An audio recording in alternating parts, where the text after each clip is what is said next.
علم کے موتیوں سے سجا سلسلہ جس کا دلچسپ ہر ایک ہے مرحلہ، جستجو لاجواب دیں گے سارے جواب، جستجو لاجواب دیں گے سارے جواب، عزم کا چڑھ کے دل میں نگیدہ چلو، الحمدللہ رب العالمین والصلاة والسلام علی سید المرسلین، اما بعد فاعوذ باللہ من الشیطان الرجیم، بسم اللہ الرحمن الرحیم، الصلاة والسلام علیک یا رسول اللہ وعلی آلک واصحابک یا حبیب اللہ، الصلاة والسلام علیک یا نبی اللہ وعلی آلک واصحابک یا نور اللہ۔ ایف جی این چینل کے ناظرین، پروگرام لے کر ایک مرتبہ پھر حاضر ہو چکے ہیں، دلچسپ باتیں۔ جی ہاں، اس ٹینشن کے دور میں کہ جہاں نیوز پر بھی دیکھیں تو سن کر بندہ ڈپریشن میں جا رہا ہوتا ہے، ٹینشن لے رہا ہوتا ہے، ارد گرد کا بھی ماحول دیکھیں تو کچھ نہ کچھ پرابلمز ہیں، پرابلمز بھری گفتگو ہی ہو رہی ہوتی ہے۔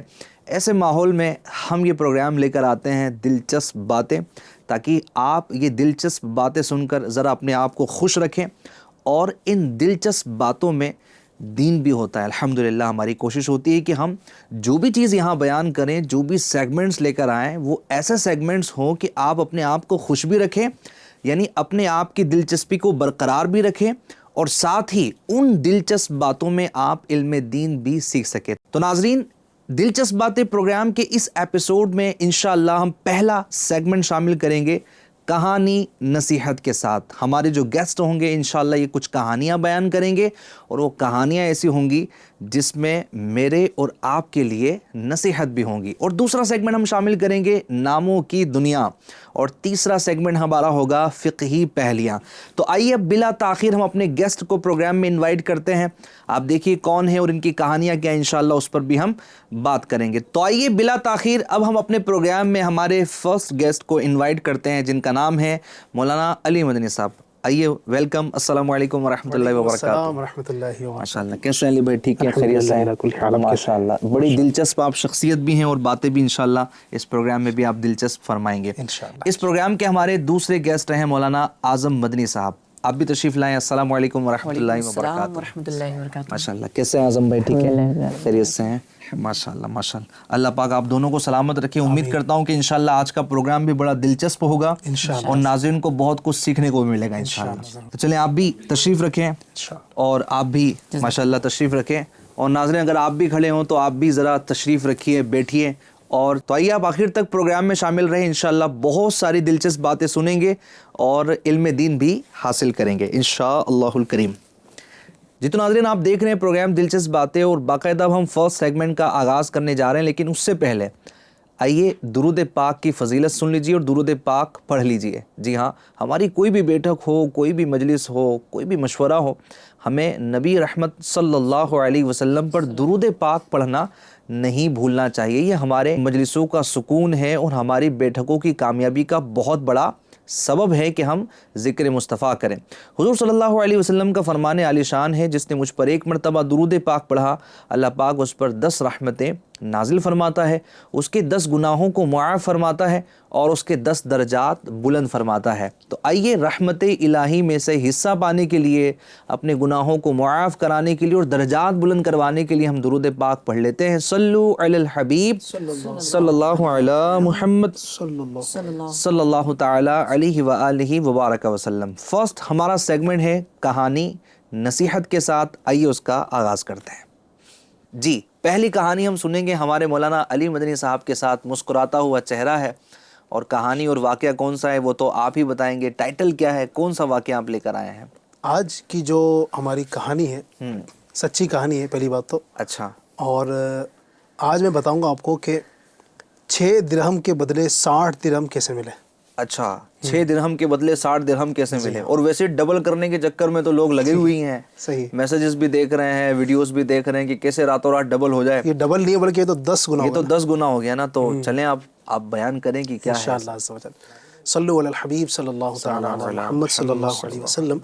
ندیم بھائی، یہ بڑی پیاری کہانی ہے، اور چونکہ نام ہے نصیحت کے ساتھ، تو ہم کوشش یہ کرتے ہیں کہ جو بھی کہانی، جو واقعہ بیان کریں، ساتھ کچھ سیکھنے کا بھی ہو، تاکہ کہانی کی کہانی بھی ہو جائے اور علم دین بھی حاصل ہو جائے۔ تو ندیم بھائی واقعہ کچھ یوں ہے کہ آج سے کافی سالوں پہلے کا واقعہ ہے. ایک گھر میں کچھ شخصیات جمع تھیں، اسلام کے بڑے بزرگ حضرات جمع تھے. ان میں کون تھے؟ ایک تو اسلام کے چوتھے خلیفہ حضرت مولا کائنات رضی اللہ تعالیٰ عنہ، صحیح ہے. اور آپ کی زوجہ محترمہ شہزادی کونین حضرت سیدہ فاطمۃ الزہرا رضی اللہ تعالیٰ عنہ، سبحان اللہ. اور ساتھ ہی نوجوانان جنت کے سردار صاحب زادگان امام حسن مجتبیٰ اور امام حسین شہید کربلا رضی اللہ عنہما، سبحان اللہ. اور ساتھ ہی ان کے ایک غلام جن کا نام حضرت حارث ہیں. تو یہ پانچوں حضرات ایک گھر میں جمع تھے، اور عالم یہ تھا ندیم بھائی کہ ان 5 حضرات پر 3 دن سے فاقہ چل رہا تھا. یعنی 3 دن سے کچھ بھی نہیں کھایا تھا، 3 دن سے بھوک برداشت کر رہے تھے، اور یوں سلسلہ ان کا چل رہا تھا. اب ایک دن جب یہ چیزیں بڑھی اور بھوک زیادہ ہوئی تو حضرت سیدتنا فاطمۃ الزہرا رضی اللہ تعالیٰ عنہ نے اپنے شوہر مولا علی رضی اللہ تعالیٰ عنہ سے فرمایا کہ اے ابو الحسن، یہ میرا ایک قمیص لے جائیے اور اسے بازار میں فروخت کیجیے، اس سے جو رقم حاصل ہوگی اس سے کچھ لیتے آئیے گا. کیا بات ہے. تو اپنا ایک لباس آپ نے ان کو عطا فرمایا، اور مولا کائنات رضی اللہ تعالیٰ عنہ اس قمیص کو لے کر بازار گئے. بازار جا کر اس کو جب بیچا تو اس کے بدلے 6 درہم آپ کو ملے. صحیح ہے. آپ رضی اللہ تعالیٰ عنہ ان 6 درہم کو اب گھر کی طرف لے کر آ رہے تھے، اس سے کچھ خریدیں گے، اور ظاہر ہے کہ 3 دن سے خود بھی بھوکے ہیں، اہلیہ بھی بھوکی ہیں، غلام بھی بھوکے ہیں، اور آپ کے صاحب زادگان بھی بھوکے ہیں. تو اسی سمجھیے کہ کام کے لیے گھر کی طرف آ رہے تھے تو راستے میں ایک شخص ملا، اور اس نے آپ سے کہا کہ اے علی رضی اللہ تعالیٰ عنہ، مجھے اللہ کے نام پر کچھ دے دیجئے. مانگنے والا تھا. تو آپ رضی اللہ تعالیٰ عنہ نے اس کو وہ 6 کے 6 درہم عطا فرما دی. یعنی آپ یہ بھی دیکھیے کہ ان حضرات کا اللہ پر توکل کیسا تھا، بھروسہ کیسا تھا. 3 دن سے بھوکے پیاسے، گھر کے معاملات اس طرح کے ہیں کہ 3 دن سے فاقے چل رہے ہیں، اور آپ رضی اللہ تعالیٰ عنہ کے پاس کچھ رقم آئی تو یہ نہیں کہ آدھے خود رکھ لیتے، آدھے دیتے فقیر کو. آپ رضی اللہ تعالیٰ عنہ نے وہ 6 کے 6 درہم اس فقیر کو عطا فرمائے، اور پھر خالی ہاتھ جانے لگے. تھوڑا سے آگے بڑھے تو ایک شخص ملا، اور اس کے پاس ایک اونٹ تھا. اس نے آپ کو مخاطب کر کے کہا اے ابو الحسن، یہ آپ کی کنیت ہے ابو الحسن. اس نے کہا کہ اونٹ خریدیں گے؟ آپ نے کہا خریدیں گے. کتنے کا بیچو گے؟ تو اس نے کہا کہ 100 درہم کا بیچیں گے. آپ نے کہا کہ میرے پاس اتنے درہم تو نہیں ہے. تو اس اونٹ والے نے کہا کہ آپ ایسا کیجئے، ادھار لے لیجئے، اور جب آپ کے پاس رقم آئے تو 100 درہم مجھے لوٹا دینا. آپ نے کہا اچھی بات ہے. آپ نے وہ اس سے اونٹ لیا اور آگے کو نکلے پڑے.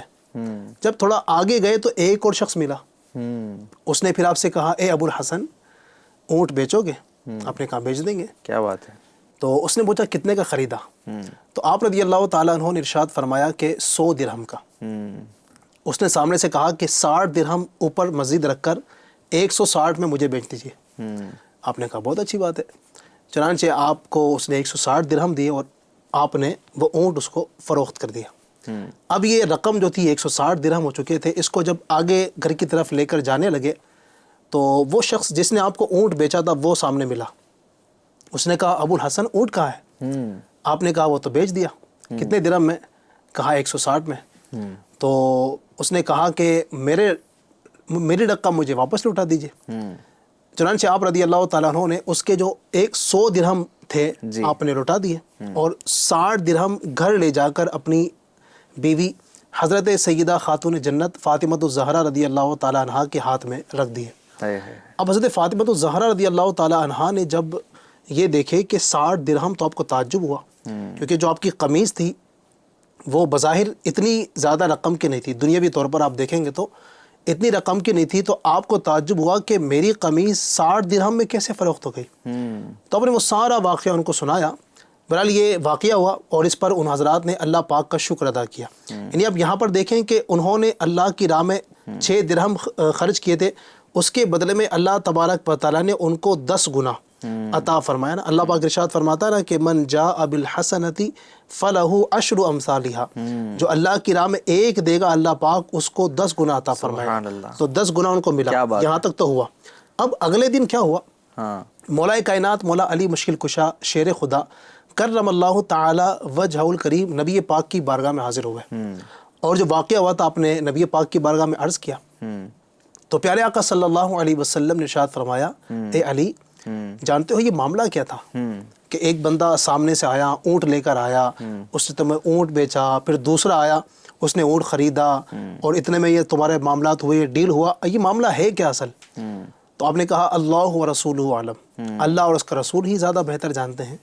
تو آپ صلی اللہ علیہ وسلم نے فرمایا علی، وہ پہلا شخص جس نے تمہیں اونٹ بیچا وہ اللہ پاک کے فرشتے حضرت میکائیل علیہ السلام تھے، اور جس نے تم سے بعد میں اونٹ خریدا نا وہ اللہ پاک کے فرشتے حضرت جبریل امین علیہ السلام تھے.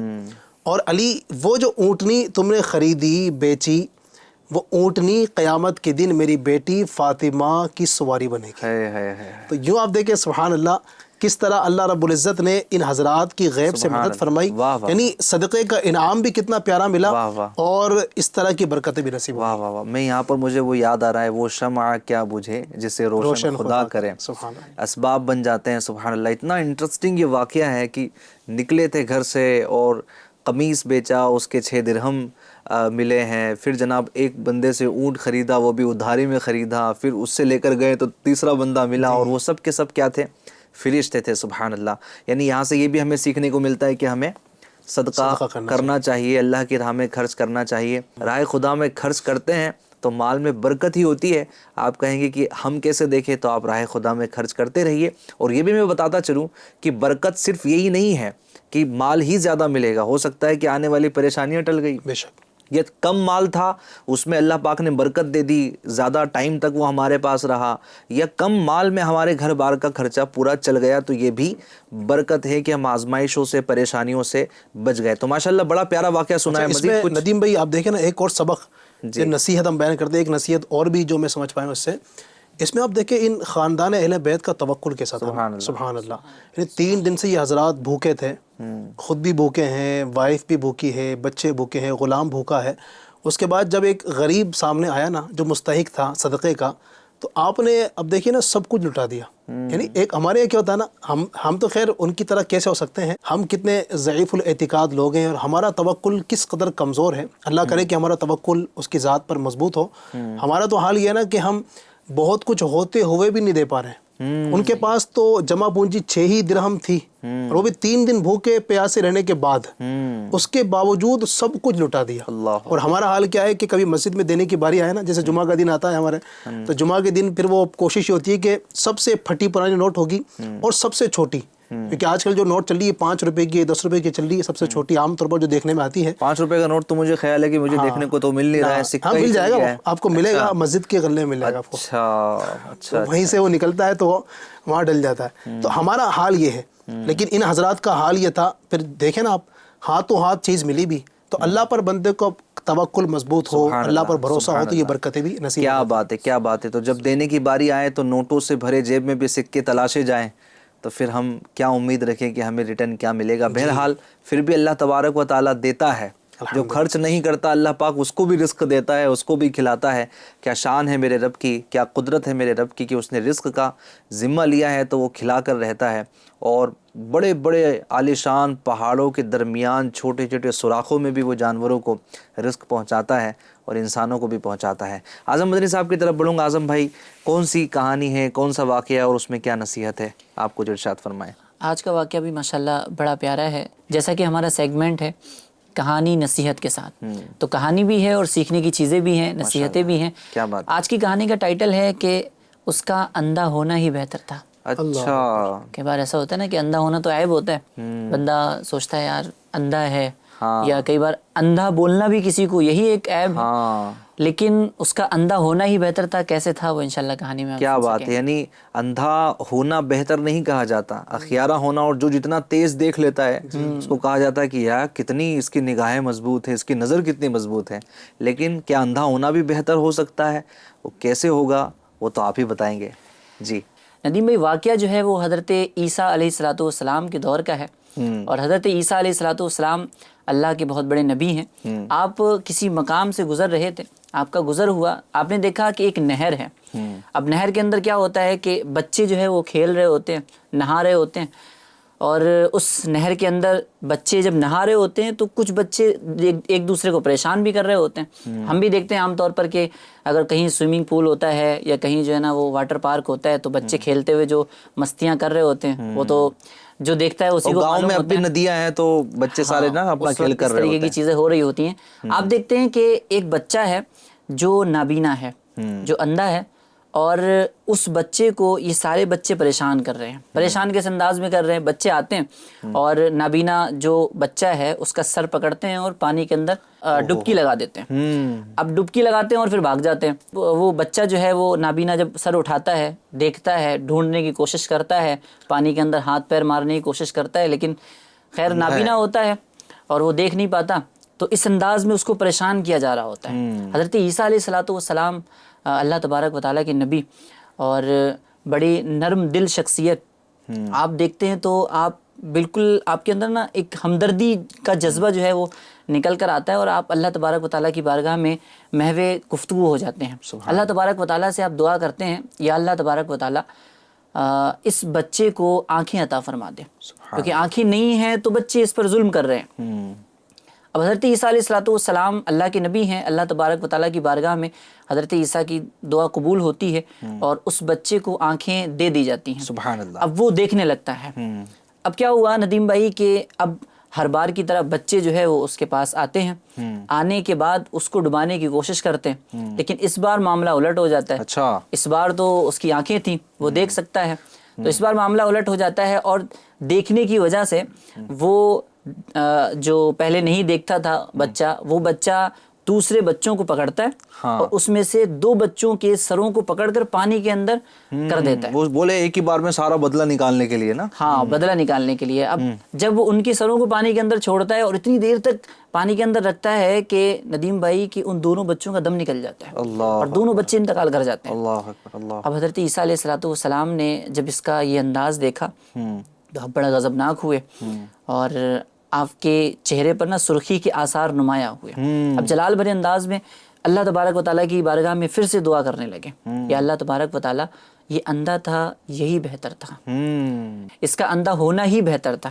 حضرت عیسیٰ علیہ السلام نے جیسے ہی دعا کی, اللہ تبارک و تعالیٰ کی بارگاہ میں دعا قبول ہوئی اور وہ بچہ پھر سے اندھا ہو گیا. دیکھیں, کہنے کو تو ایک یہ اسٹوری ہے, کہانی ہے, لیکن نصیحت کیا ہے اس کے اندر؟ کئی ساری نصیحتیں کئی سارے پہلوؤں سے ہم نکال سکتے ہیں. یہ ہمارا امپورٹنٹ پارٹ ہوتا ہے اسٹوری کا, الحمدللہ, کہ ہم جو ہے وہ اسٹوری بھی بیان کرتے ہیں اور اس کے ساتھ نصیحت بھی دے رہے ہوتے ہیں. تو دیکھیں, نصیحت سب سے بڑی یہ ہے کہ اللہ تبارک و تعالیٰ جس کو جس حال میں رکھتا ہے وہ حال اس کے لیے بہتر ہوتا ہے. اب دیکھیں, وہ اندھا تھا تو اس کے اندر بھی حکمت تھی. جیسے ہی اس کے پاس آنکھیں آئیں تو 2 لوگوں کی جان جو ہے وہ چلی گئی اور یہ نقصان ہو گیا. اللہ تبارک و تعالیٰ بندے کو جس حال میں رکھے, اللہ تبارک و تعالیٰ کا شکریہ ہی ادا کرتے رہنا چاہیے. اللہ تبارک و تعالیٰ خود قرآن پاک کے اندر ارشاد فرماتا ہے, وَعَسَىٰ أَن تَكْرَهُوا شَيْئًا وَهُوَ خَيْرٌ لَكُمْ وَعَسَىٰ أَن تُحِبُّوا شَيْئًا وَهُوَ شَرٌّ لَكُمْ وَاللَّهُ يَعْلَمُ وَأَنْتُمْ لَا تَعْلَمُونَ. مفہوم ترجمہ ہے کہ قریب ہے کہ تمہیں کوئی چیز بری لگے اور وہ تمہارے حق میں بہتر ہو, اور قریب ہے کہ کوئی چیز تمہیں اچھی لگے لیکن وہ تمہارے لیے صحیح نہ ہو, تمہارے لیے بہتر نہ ہو, اور اللہ جانتا ہے اور تم نہیں جانتے. یعنی جو بندہ یہ سوچ لینا کہ جس حال میں میرے رب نے رکھا ہے وہی حال اچھا ہے, تو انسان کی زندگی بھی پرسکون گزرے. اور ایک حدیث قدسی بھی ہے, اللہ تبارک و تعالیٰ نے ارشاد فرمایا کہ میرے بندوں میں سے کچھ امیر بھی ہیں کچھ غریب بھی ہیں. جو امیر ہیں ان کے حق میں امیری ہی بہتر ہے, اگر میں انہیں غریب کر دوں گا تو ان کا حال بگڑ جائے گا. اور جو غریب ہیں ان کے حق میں غریبی ہی بہتر ہے, اگر میں انہیں امیر کر دوں گا تو ان کا حال بگڑ جائے گا.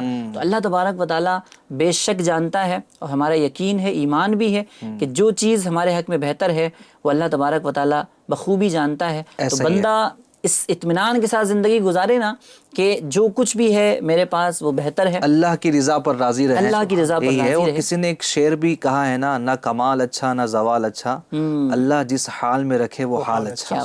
تو بس یہی والا معاملہ ہو کہ اللہ نے جو حال دیا ہے, جس حالت میں رکھا ہے, وہی ہمارے لیے بہتر ہوا کرتا ہے. یہ جو آیت پڑھی ماشاءاللہ ندیم نے اعظم بھائی نے, تو آخر میں جو ایک مزید الفاظ ہے نا, واللہ یعلم وانتم لا تعلمون, ہاں, یہ کمال کتنی ہے. پیاری بات ہے کہ اللہ جانتا ہے تم نہیں جانتے. یعنی میں یہ سوچ رہا ہوں کہ یار میرے پاس دولت نہیں ہے, میں غریب ہوں, میرے پاس بڑا مکان نہیں ہے، اس کے پاس تو اتنا بڑا مکان ہے، میرے پاس گاڑی چھوٹی سی ہے، اس کے پاس بڑی گاڑی ہے نا، میرے پاس اولاد کم ہے، اس کے پاس اولاد کی کثرت ہے.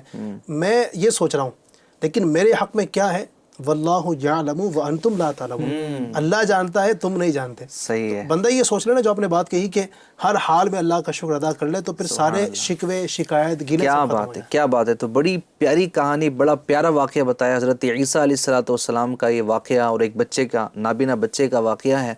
تو یقیناً جو بلائنڈ ہوتے ہیں، جو نابینا ہوتے ہیں، جو کسی بھی جسمانی طور پر معذور ہوتے ہیں، تو وہ بھی دل برداشتہ نہ ہو، اللہ کی رضا پر راضی رہے. اور ہم تو کچھ نابینا اسلامی بھائیوں کے ساتھ بیٹھے ہیں، تو علی بھائی بیٹھ کر ایسا لگا کہ وہ تو کہتے ہیں کہ یار اچھا ہے ہماری آنکھیں نہیں تو ہم گناہوں سے تو محفوظ ہیں. اور انشاءاللہ وہ یہ کہتے ہیں کہ بس اب ہم مرنے کے بعد جب اب آنکھیں کھلے گی تو ہم حضور ہی کا دیدار کریں گے، قبر میں دیدار کریں گے. تو یہ تصورات بھی ہوتے ہیں، اور یہ بھی دین کی بہرحال برکتیں ہوا کرتی ہیں. تو چلیں ناظرین، اب چلتے ہیں ہم اپنے دوسرے سیگمنٹ کی طرف، جس کا نام ہے ناموں کی دنیا. جی ہاں، اس سیگمنٹ میں ہم اسکرین پر کچھ نمبرز چلاتے ہیں، اور ان نمبرز میں سے کوئی ایک سلیکٹ کرنا ہوتا ہے ہمارے گیسٹ کو. اس کے پیچھے کیا نام ہوتا ہے، جو نام نکلتا ہے اس نام کا میننگ بھی یہ بتاتے ہیں، اس کا مطلب بھی بتاتے ہیں. تو سب سے پہلے میں مولانا علی مدنی صاحب کی طرف بڑھوں گا. علی بھائی، آپ کون سا نمبر سلیکٹ کریں گے؟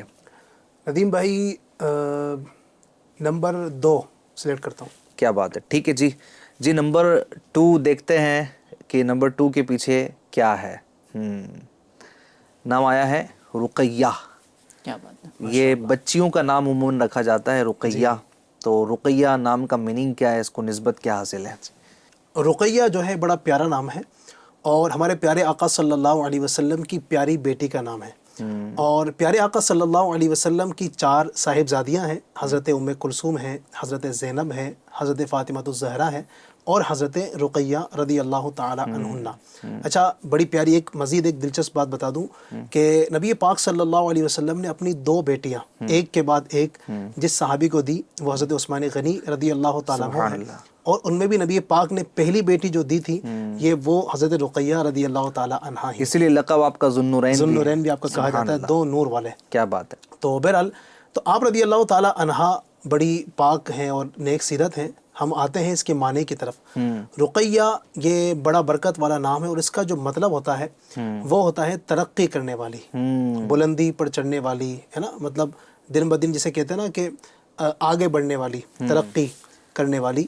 تو آپ رضی اللہ تعالیٰ عنہ کے نام کا یہ مطلب ہے. تو اسلامی بہنوں کے لیے بڑی برکت والا نام ہے، چونکہ آج کل ندیم بھائی ہوتا یہ ہے نا کہ لوگ کہتے ہیں کہ ایک یونیک نام ہو، وہ نام ایسا ہو کہ کسی کا نہ ہو، ہے نا. زمانے میں بس میرا ہی وہ نام ہو، اور دور دور تک وہ نام کے نہ ملتے ہوں.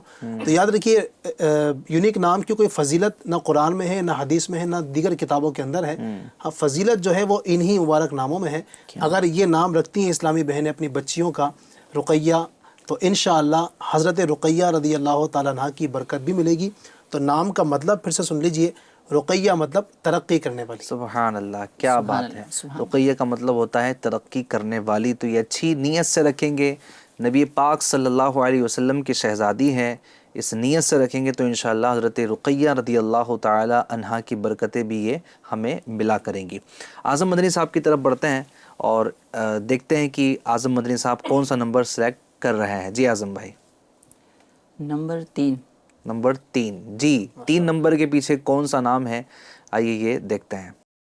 نمبر 3 کے پیچھے نام ہے احمد. کیا بات. ماشاءاللہ. اعظم بھائی، احمد نام بہت سارے لوگ رکھتے ہیں. اچھا، احمد نام کا یہ بھی ہوتا ہے کہ کچھ لوگ اپنے نام کے آگے پیچھے بھی احمد لگاتے ہیں. کچھ کا نام ہی احمد ہوتا ہے، کچھ اپنے نام کے آگے پیچھے بھی احمد لگا رہے ہوتے ہیں.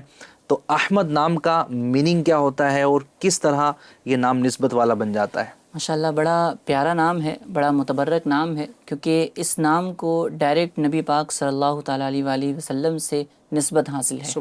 نبی پاک صلی اللہ تعالیٰ علیہ وآلہ وسلم کا نام جیسے محمد ہے صلی اللہ تعالیٰ علیہ وسلم، ویسے ہی احمد بھی ہے. سبحان اللہ. نبی پاک صلی اللہ تعالیٰ علیہ وسلم کی حدیث پاک ہے، حضور فرماتے ہیں کہ مجھے 4 چیزیں ایسی دی گئیں کہ جو پہلے کسی نبی کو نہیں دی گئیں. آگے فرمایا سمیتو احمدہ، مجھے احمد بلایا گیا، احمد پکارا گیا.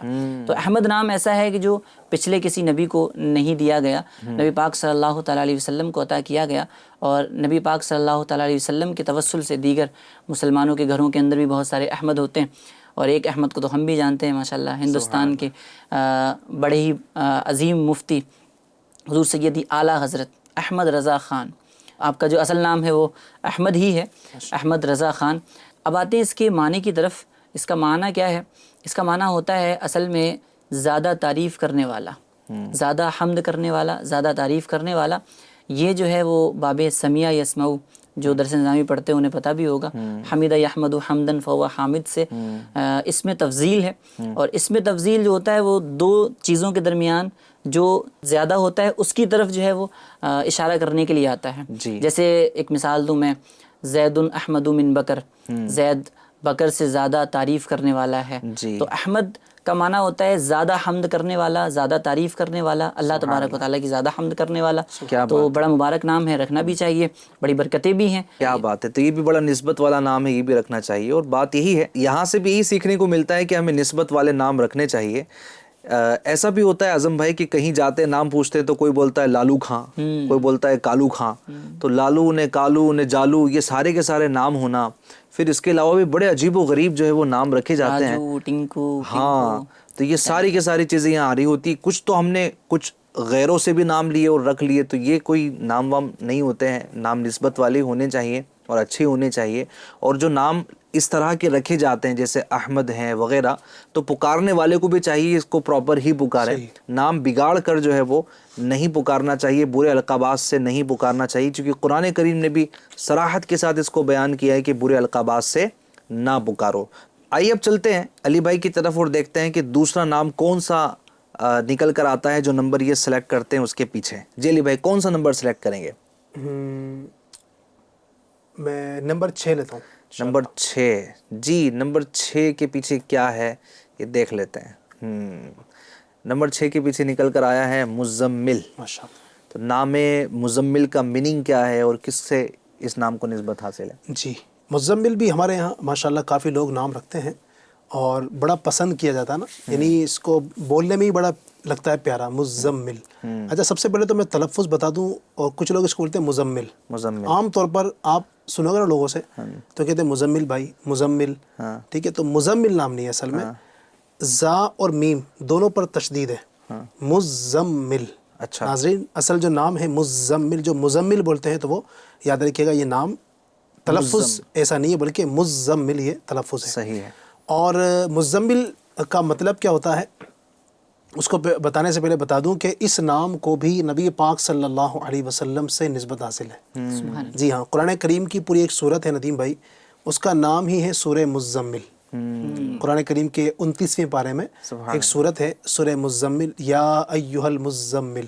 اس میں اللہ رب العزت نے پیارے آقا کو مزمل کہہ کر پکارا. یعنی اللہ پاک نے کہا، لوگوں نے نہیں کہا بلکہ اللہ پاک نے فرمایا یا ایھا المزمل، اے مزمل.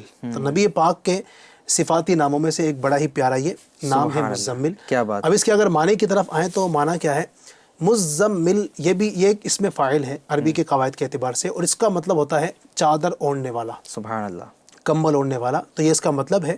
اور نبی پاک صلی اللہ علیہ وسلم بعض اوقات اس حالت میں ہوا کرتے، آپ پر جب وحی کا نزول ہوتا تو کمبل آپ اوڑھا کرتے. تو پیارے آقا صلی اللہ علیہ وسلم کو اللہ پاک نے فرمایا یا ایھا المزمل، اے کمبل اوڑھنے والے. پھر آگے مزید بھی پوری صورت میں یہ آیت کریمہ ہے، تو اس کی وجہ سے اس صورت کا نام بھی رکھا گیا سورہ مزمل. تو اس کا مطلب ہے کمبل اوڑھنے والا. نبی پاک صلی اللہ علیہ وسلم کے نام مبارک سے نسبت حاصل کرنے کے لیے اگر یہ نام رکھتے ہیں ناظرین تو انشاءاللہ اس نام کی برکتیں بھی نصیب. سبحان اللہ، سبحان اللہ، کیا بات ہے. چلیں اب ہم اعظم مدنی صاحب کی طرف پھر سے جائیں گے اور دیکھتے ہیں کہ اعظم مدنی صاحب کون سا نمبر سلیکٹ کر رہے ہیں اور اس نمبر کے پیچھے نام کون سا ہے. جی اعظم بھائی کون سا نمبر سلیکٹ کریں گے؟ نمبر 9. نمبر 9. جی نمبر 9 کے پیچھے کیا ہے بتایا جائے. نمبر 9 کے پیچھے نکل کر آ رہا ہے، علی بھائی بھی بڑے غور سے دیکھ رہے ہیں، نام نکل کر آ رہا ہے منتشا. جی منتشا اس نام کا میننگ کیا ہے؟ عموماً یہ بچیوں کا نام رکھا جاتا ہے. جی جی جی جی. ہمارے معاشرے کے اندر کبھی کبھی ایسا ہوتا ہے نا کہ جو زبان پر زیادہ اچھے لگ رہے ہوتے ہیں تلفظ کے اندر، سویٹ نام جو ہوتے ہیں، تو وہ رکھ دیے جاتے ہیں، معنی دیکھا نہیں جاتا. حالانکہ نام کا معنی دیکھیں گے اور اچھا معنی ہوگا تو ذات پہ بھی اچھا اثر پڑے گا.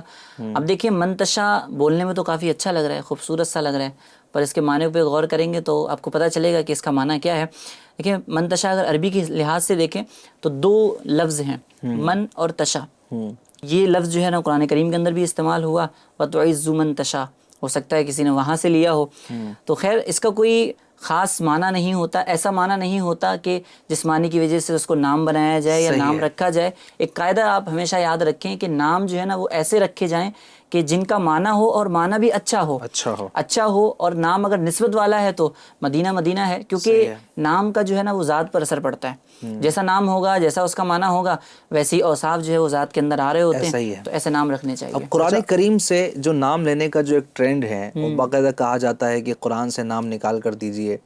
تو دیکھیے قرآن ہی سے نام نکال کر رکھنا یہ ضروری نہیں ہے. قرآن میں سے نام ہیں کہ جو آپ رکھ سکتے ہیں، لیکن قرآن ہی سے نکال کے رکھنا، تو اب قرآن میں تو فرعون بھی لکھا ہے، شیطان بھی لکھا ہے، تو بندہ کیا ابلیس بھی ہے، تو فرعون اور یہ جناب ابلیس اور شیطان یہ نام کون رکھے گا؟ تو لہٰذا معیار اور اصول وہی ہے کہ نسبت والے نام ہوں اور یہ علماء کرام سے مشورہ کر کے رکھ لیے جائے.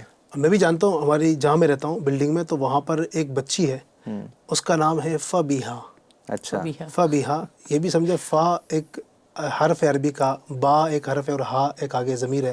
تو فبیہا یعنی اس کا بھی کوئی نام نہیں ہے. فبیہا تو اس کے ذریعے، اس کا جو مطلب لفظی معنی ہے فبیہا تو اس کے ذریعے. اب اس کے ذریعے کیا مطلب، کیا کہنا کیا چاہ رہے ہیں، مطلب اس میں واضح نہیں ہے نا. یہ قرآن کریم میں کہیں دیکھ لیا ہوگا. تو وہ بات وہی آپ نے کہا نا کہ قرآن کریم سے ہر نام لیے جا سکے.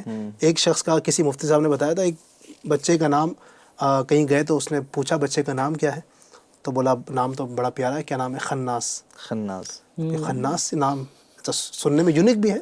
ندیم بھائی، نہ میں نے کسی بچے کا نام سنا، نہ آپ نے سنا، مفتی صاحب نے سن لیا، مطلب وہ پہنچ گئے اس گھر تک. تو خناس تم نے کہاں سے نکالا؟ بولے قرآن سے نکالا ہے. کہاں ہے؟ سورہ ناس میں ہے، قرآن کریم کی سب سے آخری سورت. قل اعوذ برب الناس ملک الناس الہ الناس من شر الوسواس الخناس. تو بولے اتنا اچھا نام ہے. تو اس کو بولتا خناس پتہ بھی ہے کہ اس سے مراد کون ہے؟ یا خناس سے مراد ہے شیطان. تو مطلب بات وہی ہے کہ یونیک ہونا چاہیے. اسی طرح اس میں بھی ہوا تھا نا کہ کسی شخص کے 3 بیٹے تھے، ایک کا نام اس نے رکھا کوثر، یہاں تک تو ٹھیک تھا کہ انا اعطیناک الکوثر، کوثر نام رکھ لیا. پھر دوسرے کا نام اس نے رکھا ونحر، اور تیسرے کا نام رکھ دیا ابتر. کہ میں نے سورہ کوثر سے تینوں بیٹوں کے نام رکھے ہیں. تو ونحر کا مطلب ہوتا ہے قربانی کرو، اور ابتر کا مطلب ہوتا ہے یہ ایسا نہیں ہوتا ہے کہ نام سننے میں تو لگتا ہے کہ بڑا اچھا ہے، لیکن اس کا جو میننگ ہوتا ہے وہ بہرحال کچھ اور ہوتا ہے. تو علماء سے رہنمائی کر کے ہم کو نام رکھنے چاہیے. تو ناظرین، یہ ناموں کی دنیا دوسرا سیگمنٹ ہمارا کمپلیٹ ہوا. آئیے اب چلتے ہیں تیسرے سیگمنٹ کی طرف، جس کا نام ہے فقہی پہلیاں. تو ناظرین، فقہی پہلیاں سیگمنٹ میں سب سے پہلی فقہی پہلی یہ ہے جو علی بھائی سے ہم نے پوچھنا ہے. اس سے پہلے میں آپ کو بتاؤں کہ وضو میں پیر دھونا یہ فرض ہے، لیکن اب علی بھائی سے سوال یہ ہے کہ ایسی کون سی صورت ہے کہ وضو کرنا بھی ہے اور پیر دھونا بھی ضروری نہیں ہے؟ کیا بات ہے! یہ تو ایک سمجھیے ناظرین کے لیے دلچسپی بھی ہے، انٹرسٹنگ بھی ہو گیا، اور شاید کئی لوگ فرض بھی ہے، اور یہاں ہے فرض ہے، اور ایک طرف کہا جا رہا ہے کہ ضروری نہیں ہے. دھو تو ٹھیک ہے، نہ دھو تو کوئی مسئلہ نہیں ہے. یہ بڑی ایک بات ہے، کیونکہ فرض تو ندیم بھائی وہی ہوتا ہے نا کہ جب تک اس کو آپ نہیں کریں گے تو عبادت مکمل ہی نہیں ہے. ایسا ہی ہے. فرض جو ہیں وضو میں جو 4 فرائض، اس میں سے ایک اہم ترین فرض پیر دھونا بھی ہے.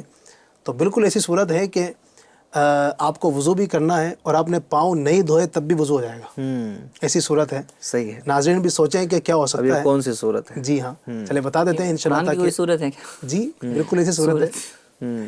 تو قرآن کی صورت نہیں ہے، یعنی سچویشن، ایسی کنڈیشن کہ جب انسان پاؤں نہ دھوئے باقی تمام اعضاء وضو دھو لے تو بھی یعنی جو اعضاء وضو 2 دھونے والے ہیں، ایک تو چہرہ دھونا اور ہاتھ دھونا اور ایک سر کا مسح کرنا، یہ 3 کر لے، لیکن چوتھا نہیں کیا تو بھی اس کا وضو ہو جائے گا. اس کی صورت یہ ہے ندیم بھائی، تھوڑا سمجھنا پڑے گا اس کو.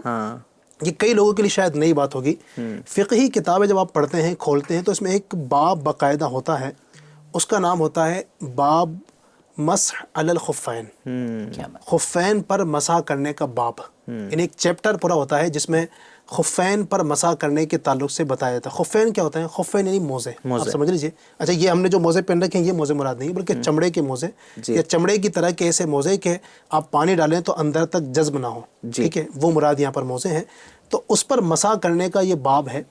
اس میں حکم یہ ہوتا ہے کہ کسی نے اگر وضو کیا، ٹھیک ہے، وضو کے چاروں فرائض جو ادا کرنے تھے، یعنی اس نے چہرہ بھی دھو لیا، یعنی اپنا اسی طرح ہاتھ بھی دھو لیے کونیوں سمیت، اس نے مسح بھی کر لیا، اور چوتھا جو فرض تھا پیر دھونا اس نے وہ بھی دھو لیا. اس کے بعد اس نے پاؤں کے اندر وہ موزے پہن لیے. ٹھیک ہے. اس کی شرائط ہے پوری ظاہر ہے، وہ چونکہ وقت اتنا نہیں ہے کہ پوری تفصیل سے بیان کیا جائے. اب وہ جو چمڑے کے موزے اس نے پہن لیا نا، اب اس کے بعد اس کا اگر وضو ٹوٹ جاتا ہے، جب بھی ٹوٹے اس کا، ایک نماز کے بعد یا دوسرے دن وضو ٹوٹے یا 4 گھنٹے کے بعد، اب اس کے بعد جب اس کو وضو کرنا ہوگا نا، تو اب وہ 3 تو جو فرض ہیں ادا کرے گا. چہرہ بھی دھوئے گا، ہاتھ بھی دھوئے گا اور سر کا مسح بھی کرے گا. لیکن اب پاؤں اس کو دھونا ضروری نہیں ہے، بلکہ اس کے اوپر ہاتھ پھیلے، گیلے ہاتھ جو ہوں گے مسح کر لے، صرف ہاتھ پھیر لے، تو اب اس کا یہ ہو گیا تھا. کیا بات ہے، اس کو دھونے کی حاجت نہیں ہے، مسح کرنا دھونے کے قائم مقام ہو جائے گا. یہ ناظرین کے لیے، کئی لوگوں کے لیے شاید ایک نئی بات ہوگی کہ یہ ایسا بھی ہو سکتا ہے. بالکل ہو سکتا ہے. تو ایسا کئی لوگ کرتے بھی ہیں، بالخصوص جن علاقوں میں سردی ٹھیک ٹھاک ہوتی ہے تو وہاں کرتے ہیں. اگر نہیں بھی ہے ٹھنڈی تو بھی اگر یہ صورت ادا کی جائے تو اس صورت کے اندر بھی وضو ہو جائے گا. اس میں تھوڑا سا مسئلہ یہ ہے ندیم بھائی کہ اب یہ جو بندہ مسح علی الخفین جو ہے نا، یہ جو خفین پر، یہ موزوں پر جو مسح کرنے کا ہے، تو اس میں یہ ہے کہ پھر جو مقیم ہے، جو مسافر نہیں ہے، تو اس کے لیے 1 دن 1 رات تک یہ کافی ہوگا مسح. اور اسی طریقے سے جو مسافر ہے، شرعی مسافر جو ہوتا ہے نا، تو اس کے لیے 3 دن 3 رات تک وہ اس مسح کے ساتھ اس طرح نماز ادا کر سکتا ہے. اور یہ مسح کی مدت کب شروع ہوگی؟ جب اس نے وضو کیا. وضو کرنے کے بعد اب جب اس کو پہلی مرتبہ حدث واقع ہوگا، یعنی جب اس کا پہلی مرتبہ وضو ٹوٹے گا، تو اس وقت سے اب یہ 1 دن 1 رات کی مدت شروع ہوگی مقیم کے لیے، اور مسافر کے لیے 3 دن 3 رات کی مدت شروع ہوگی. تو اب چونکہ اس میں تفصیل بہت زیادہ ہے، یعنی یہ ہمارے یہاں عام طور پر یہ مسئلے پیش نہیں آتے، بالخصوص ہمارے ملک میں یہ لوگ اس طرح نہیں کر رہے ہوتے ہیں. کچھ لوگ اہل علم کرتے ہیں تو وہ بھی اپنے تک ہی محدود رکھتے ہیں. سب کو نہیں پتہ ہوتا ہے کہ انہوں نے موزے چمڑے کے پہنے ہیں تو مسح کر بھی رہے ہیں یا نہیں کر رہے ہیں. تو اس لیے ہمیں پتہ نہیں ہے. گزارش یہ ہے کہ اس پر آپ تفصیل سے بہار شریعت میں آپ جا کر پڑھیں گے، جہاں وضو کا بیان ہے اور مسح کا بیان ہے، تو مسح علی الخفین کا بیان وہاں پر ہے. آپ جائیں تفصیل سے پڑھیں، انشاءاللہ علم کے اندر اضافہ بھی ہوگا اور علماء اہل سنت سے بھی رہنمائی لی جا سکتی ہے. چلیں اب ہم چلتے ہیں دوسری فقہی پہلی کی طرف، اور جو ہم پوچھیں گے اعظم مدنی صاحب سے. تو ناظرین سب سے پہلے میں آپ کو یہ بتاتا چلوں کہ وضو میں کلی کرنا اور ناک میں پانی چڑھانا یہ سنت ہے، ٹھیک ہے، یہ تو آپ نے سنا ہوگا.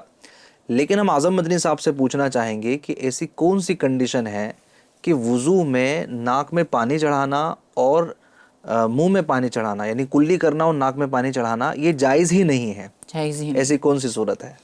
اللہ اکبر. اب ناظرین بھی سوچ رہے ہوں گے کہ ایک طرف سنت کا ثواب ہے اور ایک طرف اسی چیز کو ناجائز بھی کہا جا رہا ہے. خیر کچھ صورتیں ایسی ہوتی ہیں.